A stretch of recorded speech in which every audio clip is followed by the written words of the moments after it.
In this video, I'll show you how to create a charming opening where magical heart-shaped elements appear and reveal your video in a soft and romantic way. Start by opening your project in CapCut Mobile and placing your video clip at the beginning of the timeline so the magic feels intentional. Tap on the video clip to select it. From the bottom toolbar, tap on Animation to access the animation settings. Now, switch to the In tab, which controls how your video appears at the start. Scroll through the animation list until you find Magicking In, then apply it. Once applied, glowing heart-shaped magic elements appear, revealing the video underneath with a sweet and magical feel. In CapCut Mobile, this animation is applied directly to the video clip, not as a separate layer.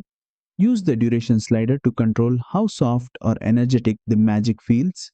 Shorter duration makes the reveal lively, longer duration slows it down, making it more dreamy and romantic. Preview the animation and adjust the timing so the magic matches your mood. And that's it, you've successfully added a magic heart reveal animation in CapCut Mobile.